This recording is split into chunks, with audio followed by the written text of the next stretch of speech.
considers expulsion of G-5 governors, dissolution of party structures in their states. The People's Democratic Party, PDP, is considering expelling members of the G5 governors, which is made up of Rivers State Governor Mr. Yesim Wike, Seyi Makinde of Oyo State, Samuel Otom of Benue State, Ifeanyi Ugwuanyi of Enugu State, and Okize Igbiazu of Abia State, if they go ahead and announce their support for any presidential candidate other than Alhaji Atiku Abubakar. Atiku is the PDP presidential candidate.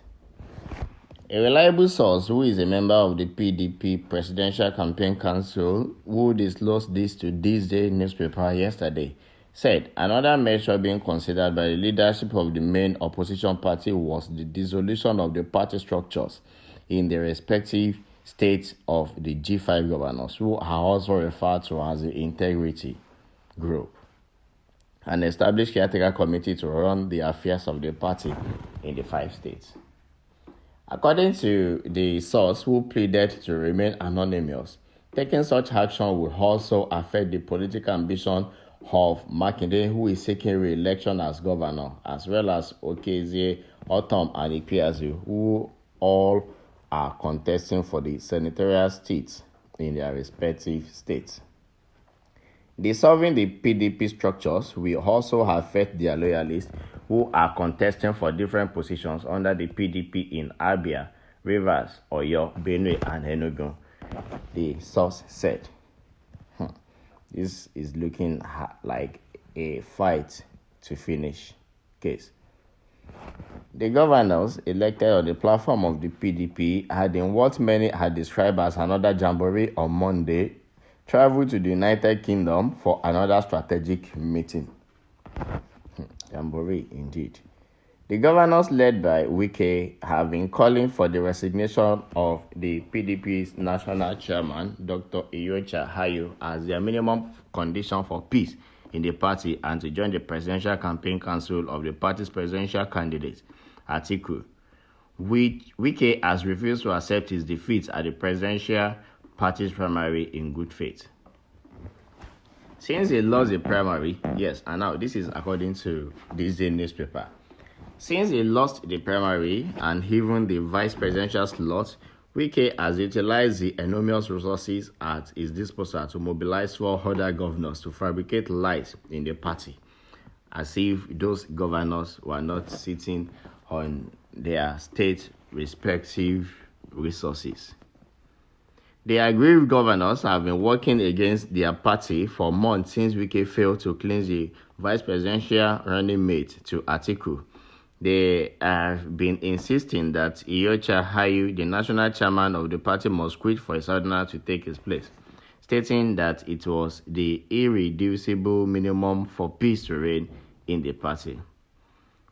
Wike had specifically boasted that Atiku would not win the election if he and his allies do not support his presidential ambition. Top on the agenda for their meeting in London is who they would support for president in the 2023 election. This Day has reported that, barring any last-minute change in political permutations, the group may have concluded plans to endorse Mr. Peter Obi, the presidential candidate of the Labour Party. Obi, with former President Olusegun Obasanjo, former governor of Cross River State, Donald Duke, and 4 of the G5 governors met in London last August. Last week, Wike said he will reveal the presidential candidate to mobilize vote for in the forthcoming 2023 general elections in January.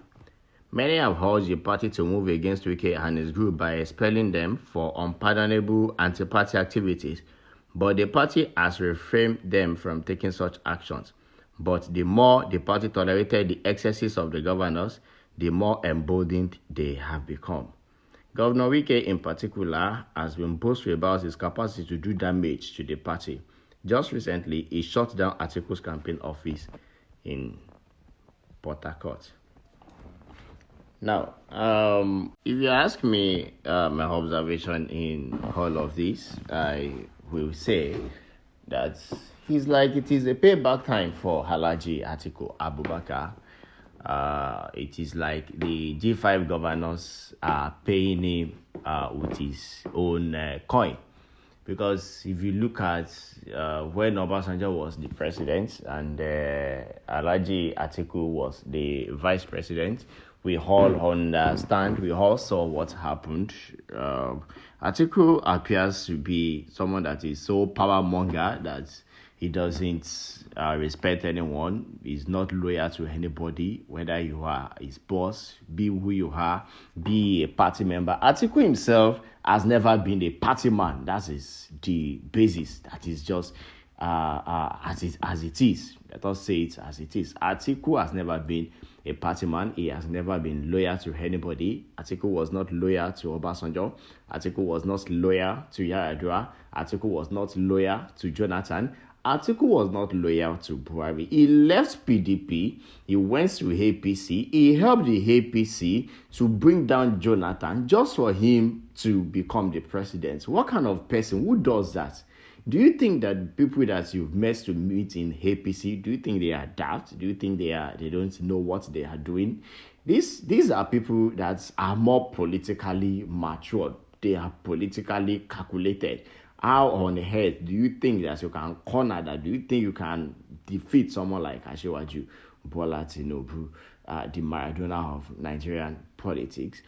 I think Atiku himself needed to take some political lessons, because I was wondering how on earth do you expect that the APC will give you a presidential ticket, that will give you the slot in 2019 when President Buhari normally would want to contest for the second term. And you should have even known that Nigerians will not want to hear anything Muslim, or will not want to hear anything Fulani. That's the Buhari will be president from 2015 to 2019, and another Fulani will take it up from 2019 to 2023. I think what Atiku should have done in 2015 is that he should have, for once, bend this principle and be loyal to former President Goodluck Jonathan. He should have supported his re-election, his second-term ambition. Should have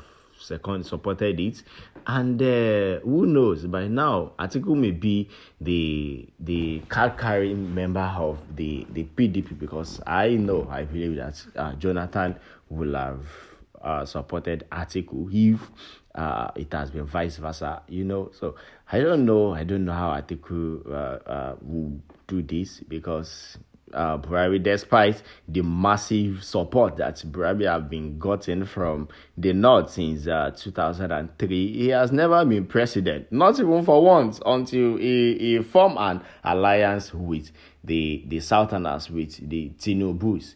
So I don't know how Atiku can be so confident of winning without the vote of the Southerners. You have 5 sitting governors, Southern governors, that you are about to thrown into the dustbin just like that. You think it won't affect your chances? How many states is the PDP having that you are having issues with 5 states? So this is not a good omen for Alhaji Atiku. We need to learn how to be loyal. We need to learn how to respect constituted authority. We should not be override by our political ambition.